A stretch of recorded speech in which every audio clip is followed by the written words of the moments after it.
বক্তব্য রাখা খুবই সহজ কাজ, সমালোচনা করা খুবই সহজ কাজ। যদি মুরত থাকে আসেন, হাত শার্টের হাত গুটিয়ে হ্যান্ডেল করে কেচ পরে ওদালাতে মাঠে নামো, মানুষের জন্য কাজ করো, দেশের জন্য কাজ করো। দুদিন আগে দেখলাম একটি রাজনৈতিক দলের কিছু সদস্যরা প্রতিবাদ করছে, গ্যাস দে, বিদ্যুৎ দে। হারিকেন সামনে নিয়ে বসে আছে, দেখেছেন ছবিটা? পিছনে কিন্তু এরকম ফ্যান চলছে, তাদের পিছনে ফ্যানের বাতাস খাচ্ছে, আর সামনে বলছে বিদ্যুৎ চাই, বিদ্যুৎ চাই। এই হচ্ছে তাদের হঠকারিতা। ছবিটা ভালো করে দেখেন, পিছনে ফ্যান ঘুরছে, ফ্যানের বাতাস খাচ্ছে, আর এইদিকে কেরোসিনবিহীন হারিকেন নিয়ে বলছে যে বিদ্যুৎ দে, বিদ্যুৎ দে। প্রিয় ভাই বোনেরা, এই হচ্ছে তারা, তাদের বন্ধু বান্ধব, তাদের সহকর্মীরা তো সরকারের দায়িত্ব ছিল, তখন তারা কি করেছিল? এই যে তৃতীয় যেই জাহাজটির হওয়ার কথা ছিল গ্যাসের জন্য, এই জাহাজের পারমিশন তো তারাই ক্যান্সেল করে দিয়েছিল, তাদেরই সরকার ক্যান্সেল করে দিয়েছিল। এখন আবার আমাদেরকে নতুন করে সবকিছু ভালো করে দেখে শুনে আমাদেরকে নতুন করে করতে হচ্ছে। ইনশাআল্লাহ আমরা আশা করি এই তৃতীয় জাহাজটি চলে আসলে গ্যাসের সমস্যার সমাধান অনেকাংশে কমে যাবে। তবে এর জন্য অবশ্যই আমাদেরকে ধৈর্য ধারণ করতে হবে, দেশবাসীকে ধৈর্য ধারণ করতে হবে। আমরা চেষ্টা করছি, আমরা কথা বলেছি, আমরা চাইনিজদের সাথে কথা বলেছি, তারা দ্রুততার সাথে চেষ্টা করছে এই জাহাজ তৈরি করে নিয়ে আসতে পারে বাংলাদেশে। এর মধ্যে আপনি দেখেছেন দ্রুততার সাথে আমি মালয়েশিয়ার প্রধানমন্ত্রী জনাব আনোয়ার ইব্রাহিমের সাথে কথা বলেছিলাম যে সহযোগিতা দেওয়ার জন্য, গ্যাসের সহযোগিতা দেওয়ার জন্য। তারাও চেষ্টা করছে আমাদেরকে সেই সহযোগিতা দেওয়ার জন্য। আরেকটি দলের নেতাকে দেখলাম যে উনি কোথায় জানে গিয়েছেন এবং বক্তব্য দিচ্ছেন, তাকে বলে মানুষ শুধু ধরে যে গ্যাস দেন, গ্যাস দেন, গ্যাস নাই, গ্যাস নাই। হ্যাঁ, আমরা তো অস্বীকার করছি না যে গ্যাসের সমস্যা আছে, তবে তার উদ্দেশ্যে আমি বলতে চাই, সেই নেতাদের উদ্দেশ্যেও আমি বলতে চাই যারা মঞ্চে বসে পিছনে ফ্যানের বাতাস খেয়েছে, সামনে হারিকেন রেখেছে, সবার উদ্দেশ্যে বলতে চাই, বিএনপি জনগণের কাছে জন্য কাজ করছে। বিএনপির পরিকল্পনা রয়েছে জনগণের জন্য, কিভাবে আমরা জনগণের এই জ্বালানি সমস্যার সমাধান করব। ইনশাআল্লাহ আগামী এই যে সংসদ 27 তারিখে শুরু হবে, এই সংসদে আমরা বাংলাদেশ, সংসদের মধ্যেই আমরা বাংলাদেশের জনগণের সামনে উপস্থাপন করব আগামী 10 বছর আমরা কিভাবে এই দেশের মানুষের জন্য জ্বালানি সমস্যার সমাধান করব, সেই পরিকল্পনা। আজকে এই সকল রাজনৈতিক দলকে পরিষ্কারভাবে আমি বলতে চাই, আপনারা যদি মনে করেন অতই জনগণের প্রতি আপনাদের দায়িত্ব আছে, তাহলে আপনাদের পরিকল্পনা নিয়ে আসুন জনগণের সামনে। আপনাদের পরিকল্পনা যদি আগামী 3 মাসের মধ্যে সমস্যার সমাধান করে দিতে পারে, তাহলে আমি আপনাদের পরিকল্পনায় গ্রহণ করব।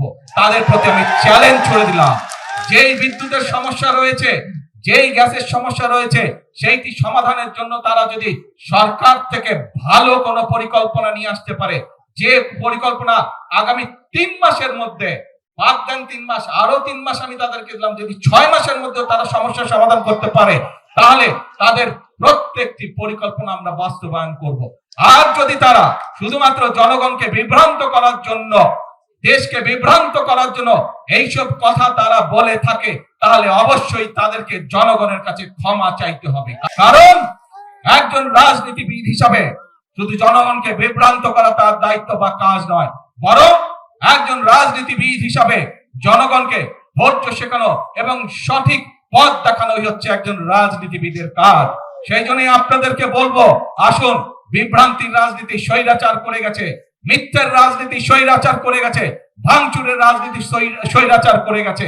আপনারা জনগণের সামনে প্রতিজ্ঞা করেছেন যে জনগণের জন্য কাজ করবেন, আপনারা জনগণের সামনে প্রতিজ্ঞা করেছেন যে আপনারা দেশ গঠনের জন্য কাজ করবেন। কাজেই সেই সব বিভ্রান্ত রাজনীতি বাদ দেন, সেই সব হঠকারিতার রাজনীতি বাদ দেন। আসেন, জনগণের জন্য কি করতে পারবেন, কি পরামর্শ আপনাদের দলের মধ্যে আছে, সেটি জনগণের সামনে তুলে ধরেন। কি পরিকল্পনা আপনাদের মাথার মধ্যে আছে যা জনগণের উপকার করবে, যা দেশের মানুষের উপকার করবে, সেটি জনগণের সামনে উপস্থাপন করেন। রাস্তায় বসে ভাঙচুর করা, রাস্তায় বিশৃঙ্খলা তৈরি করার দিন শেষ, সেই রাজনীতি শেষ। জনগণ এখন সেই রাজনীতি আর সমর্থন করে না। এমন কোনো কথা বলবেন না যেই কথা বলে দেশে বিশৃঙ্খলা তৈরি হয়, এমন কোনো কাজ করবেন না যেই কথা বললে বিশৃঙ্খলা তৈরি হয় রাজপথে। কারণ স্বৈরাচার বসে আছে, স্বৈরাচারের সাথে বিগত 17 বছর বাংলাদেশ জাতীয়তাবাদী দলের প্রত্যেকটি নেতাকর্মী যুদ্ধ করে টিকেছিল, এই রাজপথেই তারা টিকেছিল।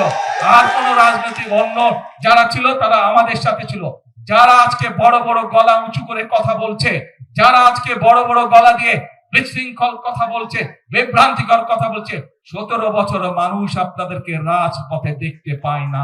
এখনো রয়ে গেছে পত্রিকাগুলো, বিগত 17 বছর পত্রিকাগুলো রয়ে গেছে। বের করুন পত্রিকাগুলো।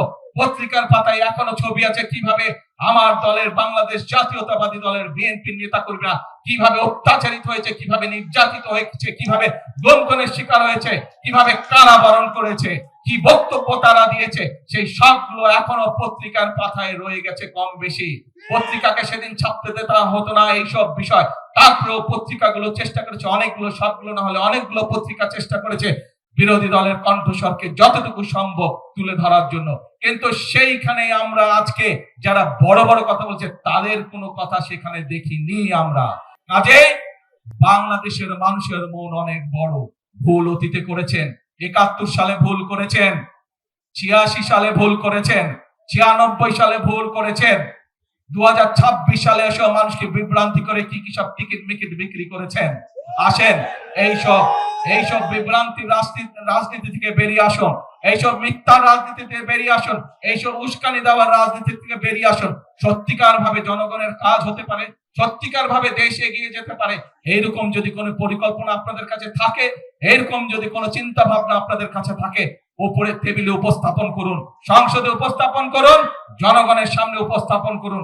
সেই পরিকল্পনা যদি ভালো হয়, সেই পরিকল্পনা যদি বাস্তবসম্মত হয়, সেই পরিকল্পনা যদি দেশ এবং দেশের মানুষের উপকার করে, অবশ্যই আমরা সেই পরিকল্পনা অনুযায়ী কাজ করব ইনশাআল্লাহ। যদি এগিয়ে যেতে হয়, বাংলাদেশের মানুষের ভাগ্যের পরিবর্তন করতে হয়, তাহলে এই যে 20 কোটি মানুষ, 20 কোটি মানুষের যে 40 কোটি হাত, সেই হাতকে কর্মীর হাতে রূপান্তরিত করতে হবে, সেই হাতকে শ্রমিকের হাতে রূপান্তরিত করতে হবে। প্রিয় ভাই বোনেরা, আজ আমি কে পেলাম সেটি বড় কথা নয়, আমি এই দেশ এবং এই দেশের মানুষের জন্য কি দিতে পারলাম সেটি হচ্ছে বড় কথা। আমি এই দেশ এবং দেশের মানুষের জন্য কি করতে পারলাম সেটাই হচ্ছে আজকে বড় কথা।